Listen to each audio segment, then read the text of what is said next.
Tú fuiste el verbo en el principio, unigénito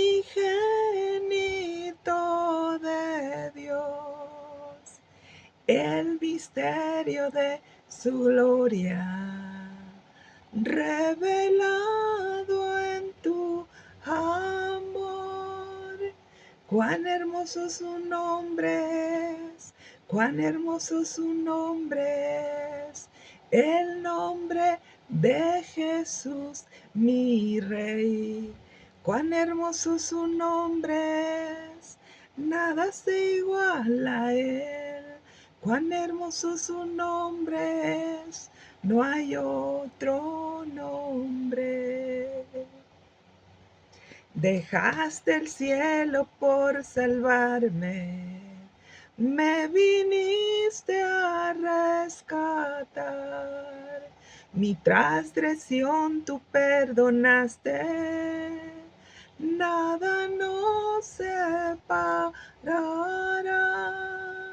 Majestuoso su nombre es, majestuoso su nombre es, el nombre de Jesús, mi Rey. Majestuoso su nombre es, nada se iguala a él. Majestuoso su nombre es, no hay otro nombre. La muerte venciste, el velo partiste, la tumba vacía ahora está. Los cielos declaran, tu gloria proclama, resucitaste en majestad, inigualable, incomparable, hoy y por siempre reinarás. Tuyo es el reino, tuya es la gloria, tuyo el poder y la autoridad. Poderoso su nombre es, poderoso su nombre es, el nombre de Jesús, mi Rey. Poderoso su nombre es, incomparable es él. Poderoso su nombre es, no hay otro nombre. Poderoso su nombre es, no hay otro nombre. Así es, chicos hermosos. Ando un poquillo ronca, pero bueno, contenta porque estamos aquí de nuevo estudiando hombres y mujeres de la Biblia. Hoy traigo una historia muy importante, también como las que nos dan mucha enseñanza en la Biblia. Esta es la historia de José, el hijo de Israel, el patriarca. Y también es una historia que trae muchas cosas importantes a las cuales nosotros debemos aprender. José fue uno de los hijos menores del patriarca de nuestra fe, llamado Jacob, al que Dios cambió el nombre por Israel. Esta es tan maravillosa que la Biblia nos da a entender que antes de entregarle nuestra vida a Dios, éramos conocidos por una personalidad y un carácter. Teníamos una forma de vivir nuestra vida a nuestra manera, muy parecida como la vive todo el mundo, en el que nacimos y nos desarrollamos y crecimos. Pero cuando le entregamos la vida a Jesucristo, nuestra vida comienza a ser restaurada y ordenada para un carácter y una forma ahora a la manera de Dios. Así fue con Jacob, ahora llamado Israel, y José fue uno de los 12 hijos de Israel. Desde antes de su concepción, José fue un bebé muy esperado. Ya en el video pasado vimos cómo Raquel, la madre de José, sufrió de esterilidad por muchos años, hasta que un día, por voluntad de Dios, ella fue sanada y pudo concebir su primer hijo, que llamó José. El nombre de José es un nombre de origen arameo que significa Yahweh añadirá.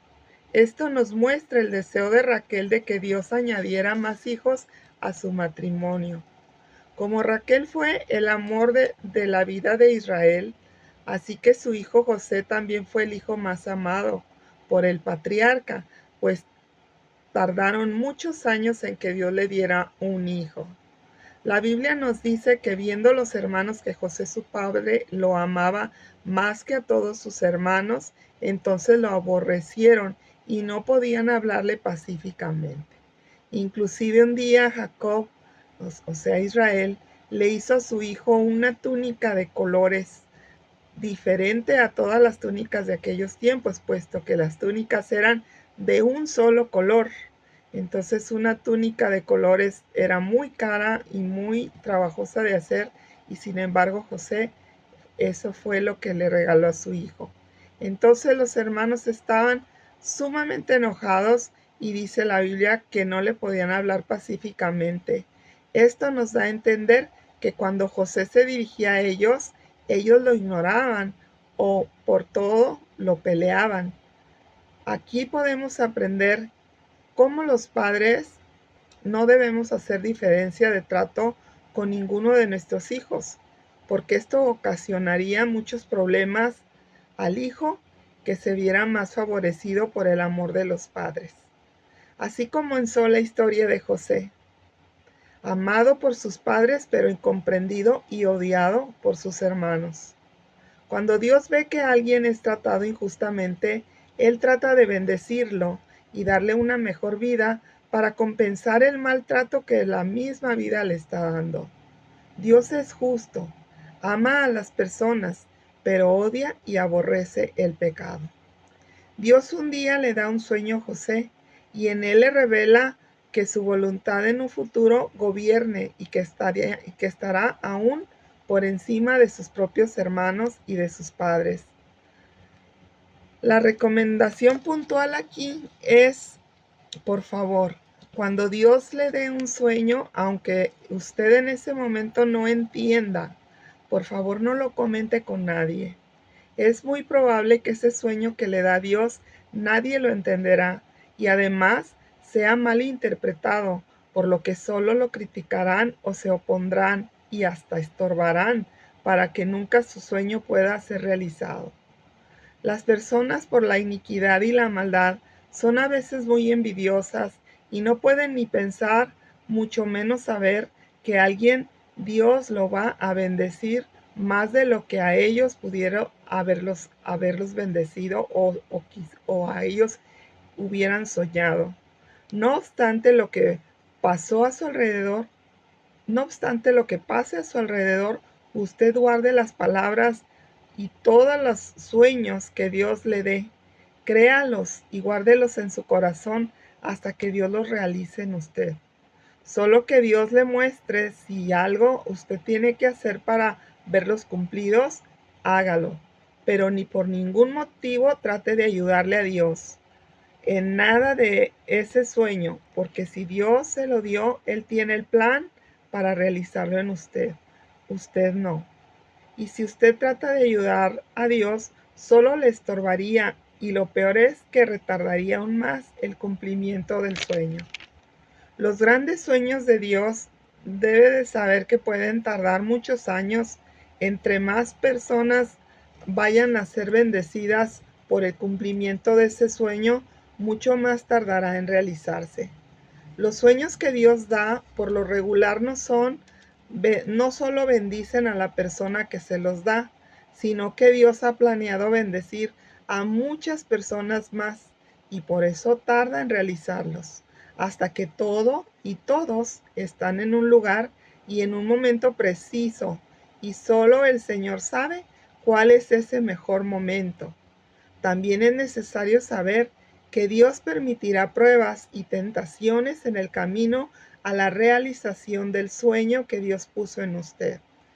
Estas pruebas no siempre serán fáciles, de hecho, algunas van a ser muy difíciles, pero necesarias para transformar su carácter y hasta que llegue a ser la persona que Dios requiere que sea para darle el poder y la autoridad para desarrollar su sueño.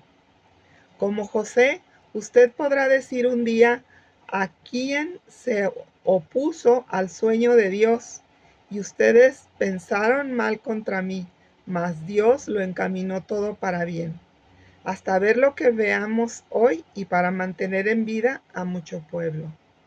José siguió creciendo, y un día que sus hermanos salieron a apacentar las ovejas de su padre, Israel su padre le dijo a José: ve a ver dónde están tus hermanos y, y ve si están bien ellos y las ovejas.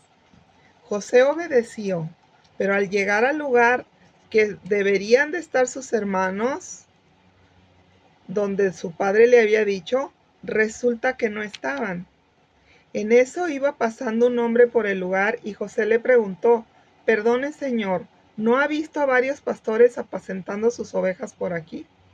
Entonces el hombre le dijo: sí, pero ya se han ido, se fueron camino a la ciudad de Dotán. Dotán era una ciudad cananea, cercana a una ruta de caravanas entre la llanura de Esdraelón y Samaria.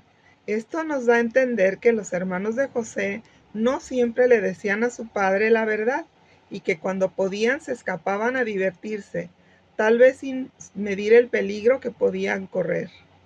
Ya en el video pasado vimos cómo la curiosidad de Dina, otra hija de Israel, la llevó a vivir una experiencia muy trágica, y lógicamente esto hizo que Israel estuviera más al pendiente de todos sus hijos, por eso mandó a José para que viera si estaban bien. Y por lo que leemos en la historia de José, este hermanito, por ser el más chico, de seguro su papá le pedía que todo lo que viera hacer sus hermanos se lo contara. Por esta razón, cuando dice que ellos lo vieron de lejos, antes de que llegara cerca con ellos, conspiraron contra él para matarle. Me imagino que al verlo dijeron: oh no, ahí viene de nuevo ese José. Ya se dio cuenta que no estamos apacentando las ovejas en Siquem, y ahora va a ir con el chisme a nuestro padre. Ya veremos el regaño que nos espera. Y eso hizo que recordaran todo lo malo que José había hecho contra ellos, y los celos y el odio que ya sus hermanos sentían por José aumentaron, hasta tal punto de que algunos sugirieron matarlo. Así se deshacerían del problema que representaba José para ellos. Entonces, con odio y con saña, lo tomaron y lo echaron en una cisterna sin agua, mientras planeaban cómo deshacerse de él. Rubén, el hermano mayor, abogó por José. Dijo: ¿para qué derramar sangre? Solo tirémoslo y dejémoslo aquí en el desierto. Así morirá sin que le pongamos una mano encima. Luego se asustaron. No, luego se sentaron a comer muy tranquilamente, cuando de pronto a lo lejos vieron una caravana de camellos que venía acercándose. Era un grupo de mercaderes ismaelitas que transportaban goma de resina y bálsamo y resinas aromáticas desde Galaad hasta Egipto. Entonces Judá, otro de los hermanos, les dijo a sus hermanos: ¿qué ganaremos con matar a nuestro hermano? Tendríamos que encubrir el crimen. En lugar de eso, mejor vendámoslo a esos mercaderes ismaelitas. Después de todo, es nuestro hermano de nuestra misma sangre. Así todos los hermanos de José estuvieron de acuerdo en vender a José por 20 monedas de plata. Y los mercaderes lo llevaron a Egipto. Ahí José fue vendido a un hombre llamado Potifar, quien era un oficial del faraón, rey de Egipto. Potifar era capitán de la guardia del palacio.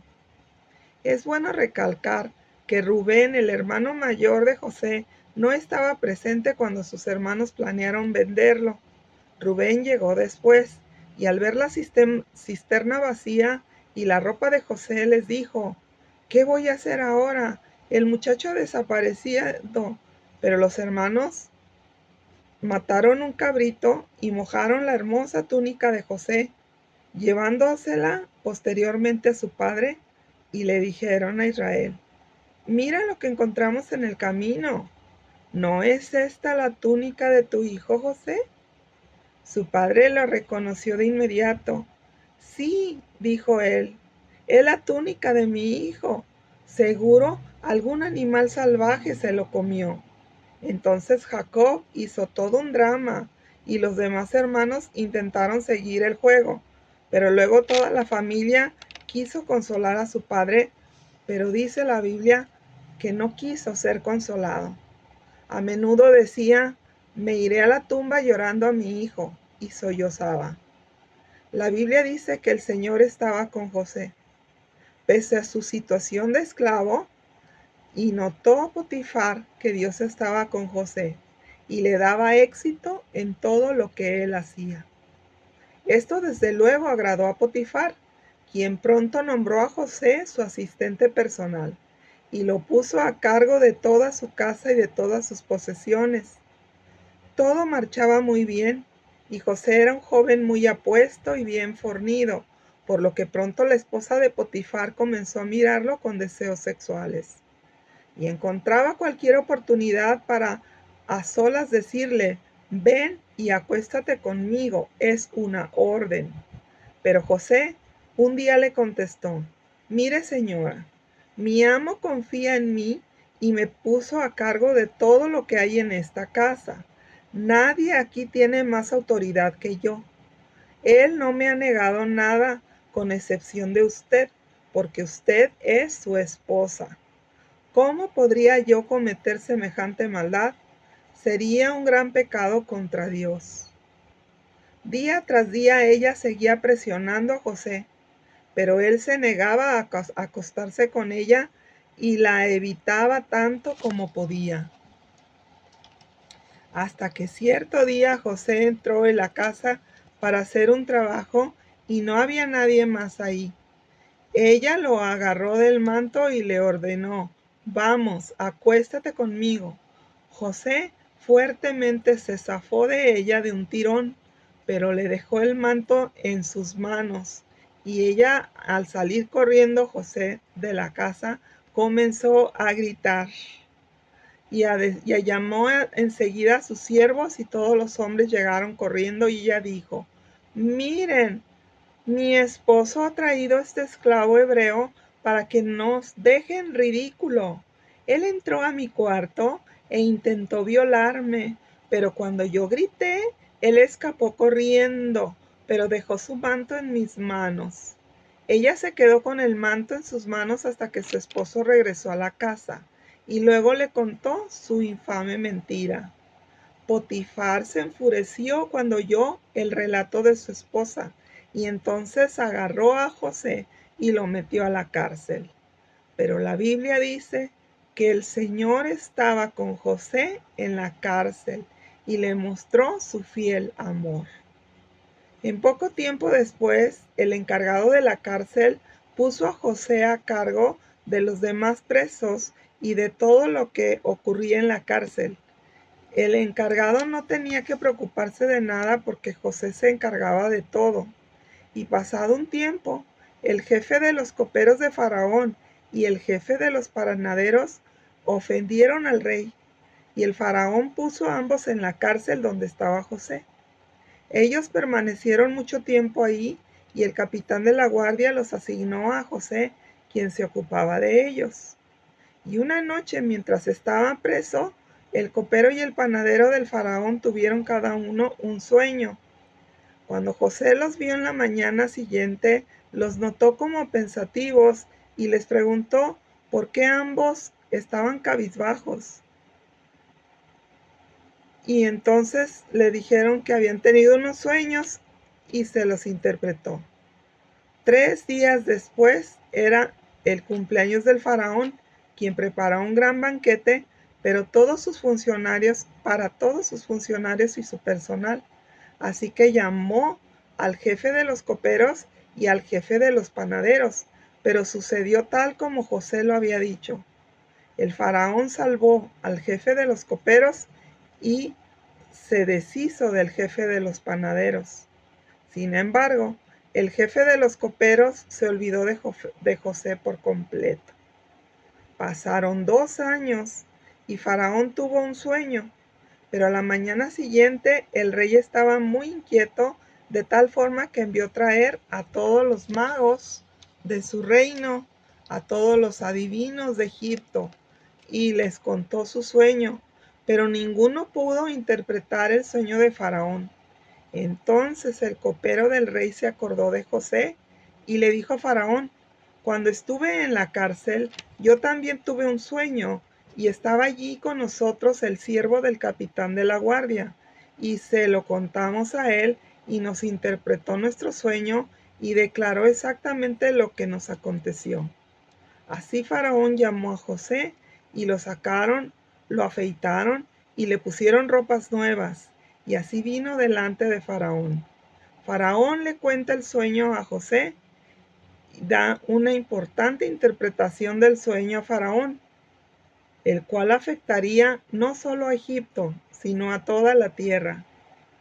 A saber la interpretación, Faraón preguntó a José: ¿y qué podemos hacer? Y José, guiado por el Espíritu Santo de Dios, le dio la solución. Había que poner a alguien a cargo de la administración de las tierras de Egipto, para que en aquellos años que afectaran a la tierra una hambruna no les causara tanto daño, o el menor daño posible. Al faraón le pareció bien la propuesta y dijo: ¿acaso hallaremos a otro hombre como este, en quien está el Espíritu de Dios? Y así Faraón nombró a José como su mano derecha en su reino. Nadie estaba por encima de José, solo Faraón. Faraón hizo vestir a José ropas finísimas y le puso un anillo de autoridad en su mano. Y era José de 30 años cuando fue presentado delante de Faraón. Faraón cambió el nombre de José y le dio esposa que lo atendiera. En aquellos años la tierra produjo a montones, y guardó José para el tiempo de escasez. José tuvo 2 hijos, el primogénito llamado Manasés, que significa el que hace olvidar, el que me hace olvidar, porque dijo José: Dios me hizo olvidar todo mi trabajo y toda la casa de mi padre. Y al otro hijo llamó Efraín, que significa fructífero, porque dijo José: Dios me hizo fructificar en la tierra de mi aflicción. En la tierra hubo hambre, y viendo Israel que en Egipto había alimento, dijo a sus hijos: vayan allá y compren para que podamos vivir y no muramos de hambre. Y José era el señor de la tierra de Egipto. José era el encargado de administrar y vender el alimento a quien él quisiera. Cuando José vio a sus hermanos, hizo como que no los conocía y les habló duramente. Él los reconoció, pero sus hermanos a él no lo conocieron. José había cambiado, pues vestía ropas egipcias, y tal vez estaba rapado de la cabeza como los egipcios y pintados sus ojos, como se usaba en la antigüedad. José recordó sus sueños que había tenido acerca de ellos y les dijo: ustedes han de ser espías que vienen a este país. Ellos claramente se asustaron y le dijeron: no, señor, sino que tus siervos hemos venido a comprar alimento. Todos somos hijos de un varón, somos hombres honrados. Tus siervos nunca fueron espías. Pero José parecía que no los escuchaba. Los acusaba de ser espías, y ellos le dijeron: somos 12 hermanos. Y entonces José le preguntó por su hermano el más pequeño, que era misma sangre de José, hijo también de su madre Raquel. José dio la orden de que uno fuera a su casa y que trajera a su hermano menor, y mientras algunos quedarían presos. Entonces los puso a todos juntos en la cárcel por 3 días. Al tercer día les habló de nuevo y les dijo que vaya uno de ustedes a su casa y que lleve el alimento pero debe de volver con su hermano el menor para demostrarme que son honrados y que así no morirán. Los hermanos de José se sentían tan mal por haber vendido a José que en ese momento recordaron el grave daño que le habían hecho y pensaron: esto nos está sucediendo por haber tratado tan mal y haberle hecho daño a nuestro hermano José. Y mientras José a solas lloraba al ver a sus hermanos, José los manda para su casa con los costales de trigo que habían ido a comprar, pero también con el dinero que habían pagado por ellos. Llegaron a su casa, le contaron a Israel lo sucedido y cómo Simeón tuvo que quedarse en Egipto. Y luego encontraron el dinero que habían pagado por el trigo en uno de los costales.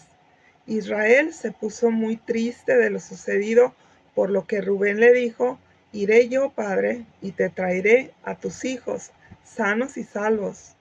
Israel accedió y pidió que devolvieran el dinero a Faraón.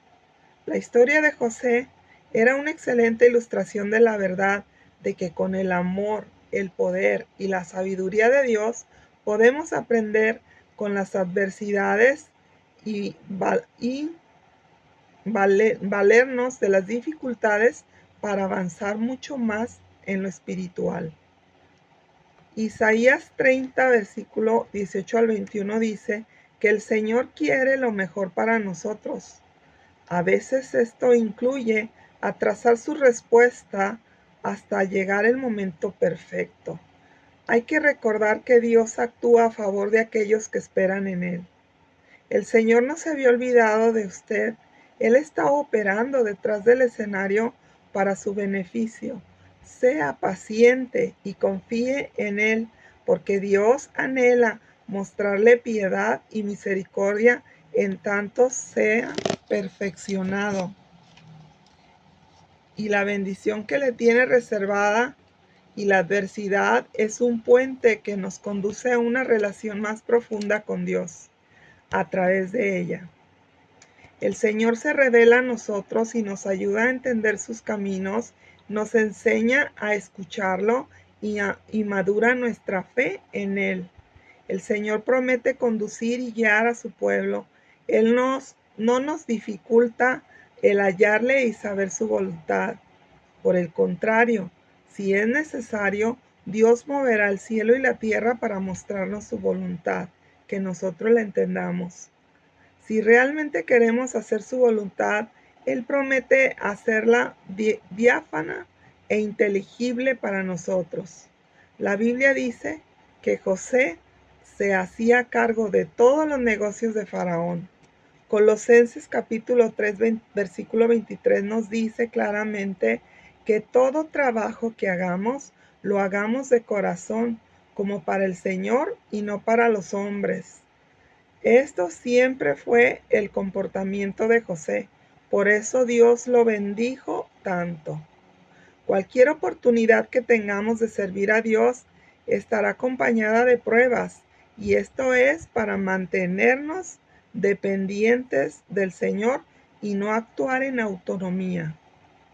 José fue fiel al Señor y pagó un alto precio por su fidelidad, pero Dios nunca se olvidó de la obediencia de José y en el momento conveniente lo bendijo con abundancia. Cuando José fue echado en la cárcel, el joven aprendió a vivir bajo las circunstancias que fueran, y así aprendió a no verse a sí mismo como víctima, sino como hijo de Dios en espera de su voluntad y su justicia. Cuando Faraón elogió a José por haber interpretado su sueño, José tampoco se engrandeció diciendo: sí, yo soy especial.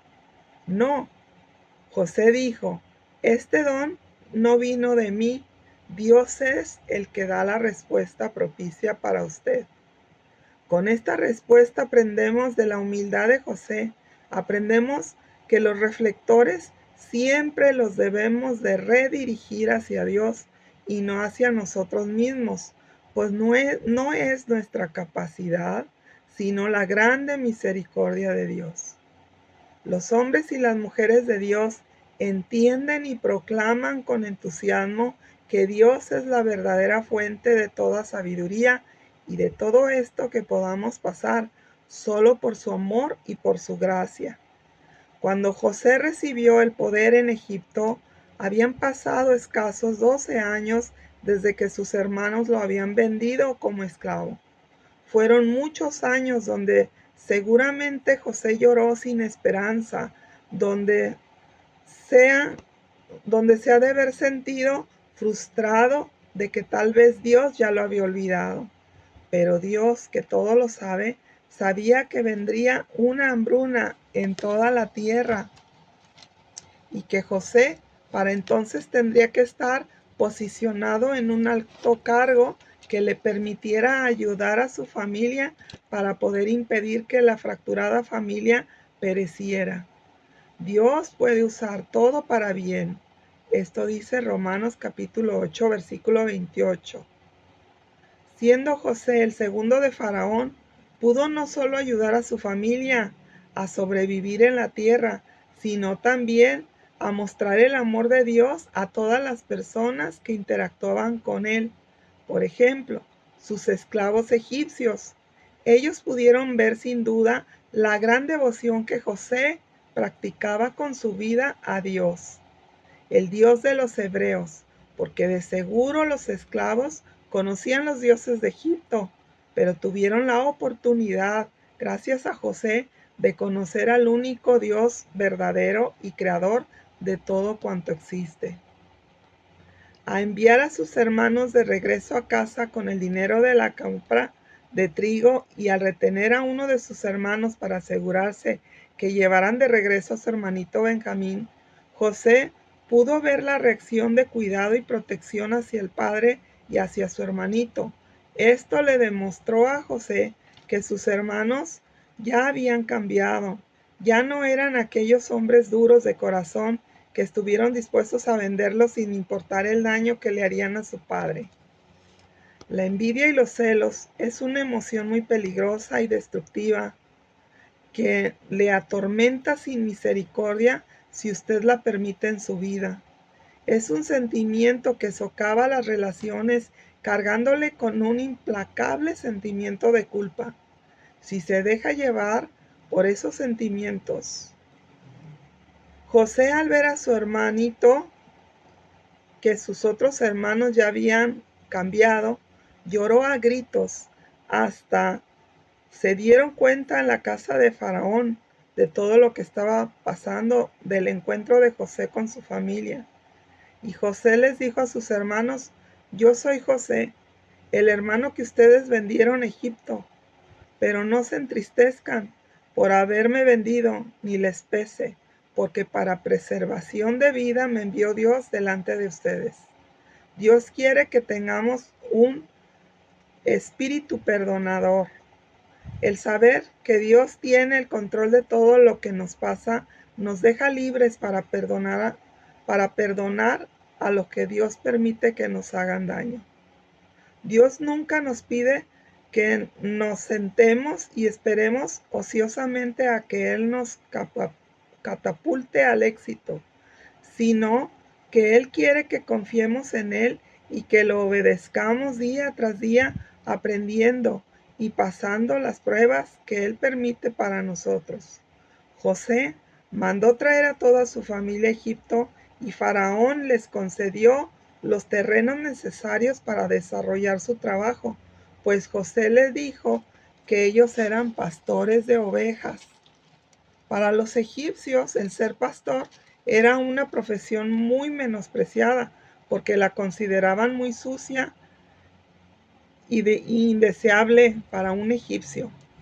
Pero esto les permitió vivir hasta cierto punto alejados de los egipcios, aunque estaban en su misma tierra. Entonces salió Israel con todo lo que tenía rumbo a Egipto, pero antes se detuvo en un lugar llamado Berseba y ofreció allí sacrificios al Dios de su padre Isaac. Berseba era el pozo donde su abuelo Abraham se había convertido oficialmente en el propietario de un pozo en la tierra de Canaán.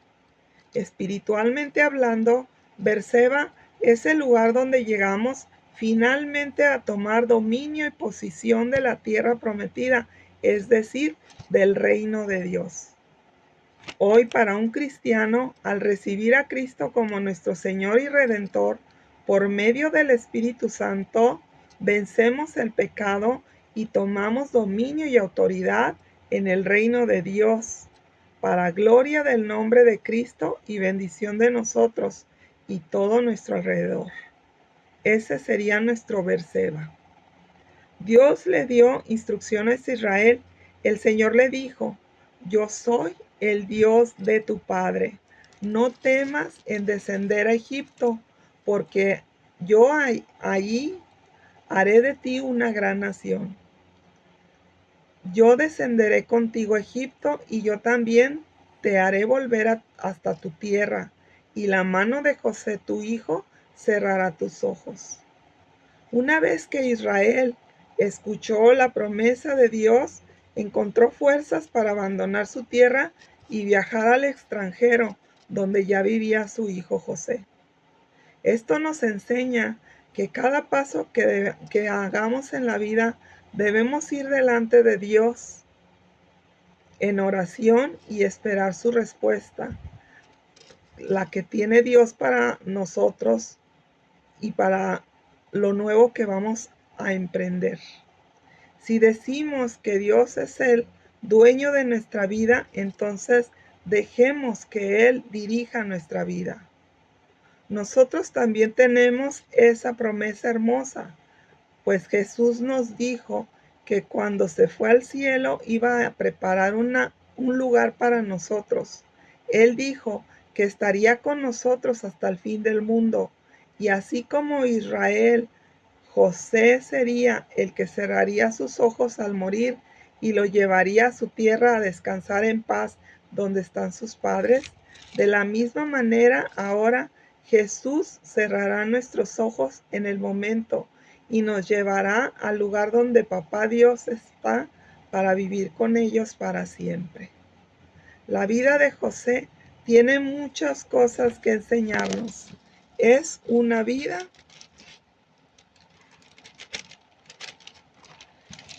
de una historia de fidelidad a Dios y obediencia, mansedumbre y sabiduría. Incluso aunque no comprendamos el proceso por el que Dios nos está pasando, Él quiere que confiemos plenamente en Él. La perspectiva de Dios siempre será mayor que la nuestra, y aunque no podamos discernir sus métodos ni sus tiempos de hacer las cosas, debemos de confiar en Él. Incluso cuando el Señor retrasa sus promesas, nos manda a seguir orando, porque aquello que Él nos prometió, hasta un día verlo cumplido en nuestra vida. La oración es un acto de fe que demuestra cuánto le hemos creído a Dios en sus promesas. A Dios le encanta sorprendernos, y sus respuestas exceden sobremanera cualquier cosa que nosotros pudiéramos haber esperado o imaginado. Cuando el padre de José, Israel, murió, sus hermanos tuvieron gran temor que José les hiciera pagar por su pecado. Pero José les dio paz, diciendo: no teman, ¿acaso estoy yo en lugar de Dios? Ustedes pensaron hacer mal contra mí, pero Dios lo encaminó a bien, para hacer lo que vemos hoy y para mantener en vida a mucho pueblo suyo. A veces Dios permite que pasemos por tiempos difíciles como resultado de las malas acciones de otras personas. Pero no importa lo injusto que nos parezca, podemos estar seguros que Dios lo usará para nuestro bien. José alentó a sus hermanos de que un día Dios cumpliría el pacto que había hecho con su familia y los haría volver a sus descendientes a la tierra prometida, porque dijo: Dios siempre cumple sus promesas. Murió José, pero también, como Israel, Él pidió a su descendencia que no lo dejaran, que sus huesos los llevaran con ellos cuando salieran de Egipto y cuando Dios los volviera a su tierra, que también lo llevaran a Él con ellos. Y así lo hicieron. Oremos. Gracias, Padre, porque nuestra vida no es una casualidad. Tú tienes planes y proyectos para cada uno de nosotros, tus hijos. Por favor, ayúdanos a esperar en ti cada día, hasta un día ver cumplido todas las promesas que tú nos has dado.